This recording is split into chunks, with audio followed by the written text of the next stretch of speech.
tengas experiencia, es recomendable escuchar este podcast con audífonos.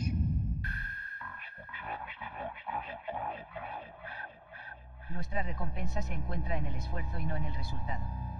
Un esfuerzo total es una victoria completa. Mahatma Gandhi. That's right. En este momento reproduces el podcast de Action. Yeah. Action Podcast. Baby. Yeah. Para escuchar donde quieras. Totalmente gratis. Action Podcast.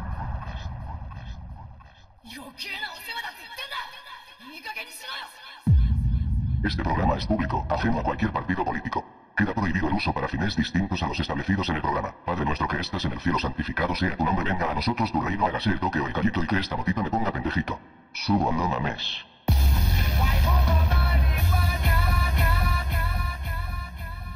En este momento reproduces el podcast de Action. Action Podcast. Para escuchar donde quieras. Totalmente gratis.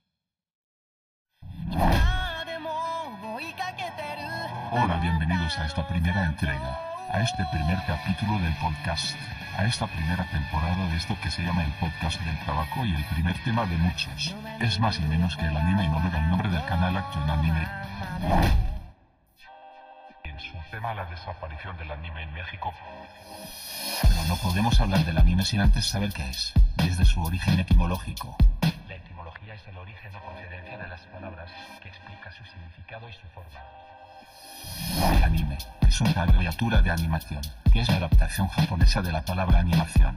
Su uso por parte del público extranjero para referirse a la animación concretamente japonesa ha terminado por convertirla popularmente en un término que identifica la animación de procedencia japonesa, pese a que en Japón se usa para referirse a la animación en general, Independientemente de su nacionalidad. El origen de la palabra es discutido.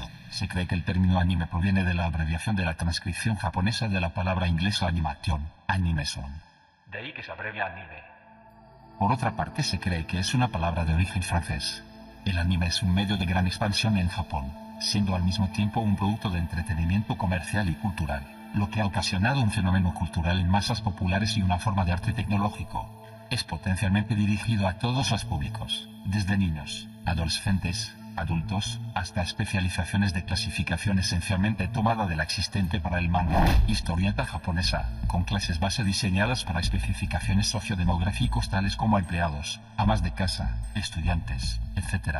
Por lo tanto, pueden hacer frente a los sujetos, temas y géneros tan diversos como el amor, aventura, ciencia ficción, cuentos infantiles, literatura, deportes, horror, fantasía, comedia y muchos otros.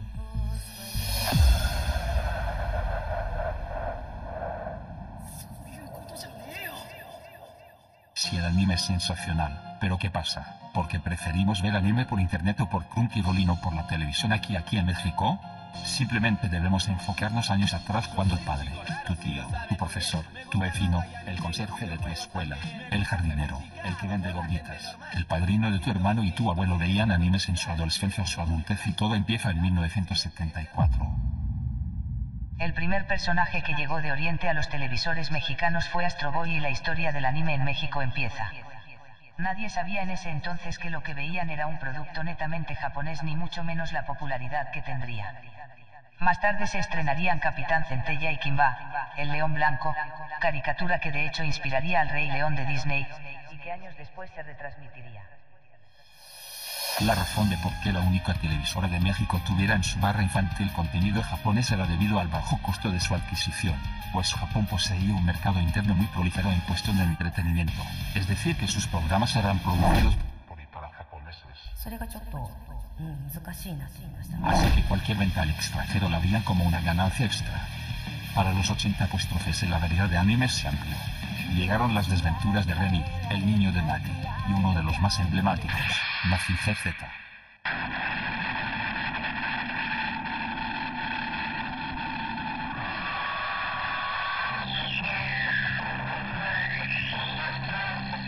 Cadiz International presenta Mazinger.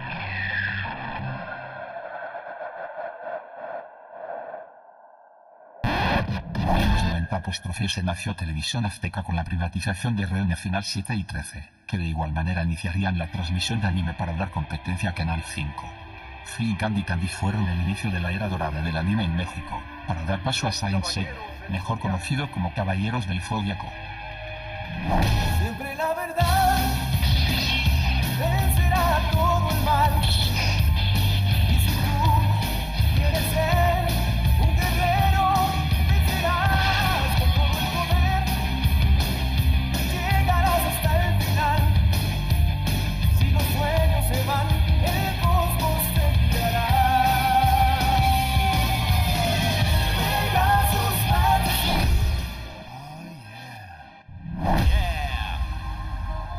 A mediados de esta década la competencia arreció y nuevos programas fueron puestos al aire, entre ellos el melodrama de Sandivel, Los mitos espaciales de Robotech. Sailor Moon, Las Guerreras Mágicas y la Visión de Starflor. La batalla por el rating trajo consigo la popularización del género shonen, anime dirigido a jóvenes, y shoujo, dirigido a público femenino. Curiosamente la mayoría de las series estaban pensadas en Japón para adolescentes, pero en México eran vistas mayormente por niños. Fue así que al menos 2 generaciones crecieron bajo la influencia de programas que no tenían reparo en lidiar con temas de adultos. En un mundo en que la tragedia, la muerte y la tristeza cohabitaban con los niños, pero también la esperanza, la compasión y el heroísmo. En tiempos posteriores arribaron los ahora clásicos supercampeones, Capitán Tsubasa, Slandunk, Ranma 1/2 y el fenómeno cultural de Dragon Ball. De BZ y de VGT. Vamos a buscar las esferas del dragón. Es el secreto más estremecedor. Vamos a tomar las esferas del dragón.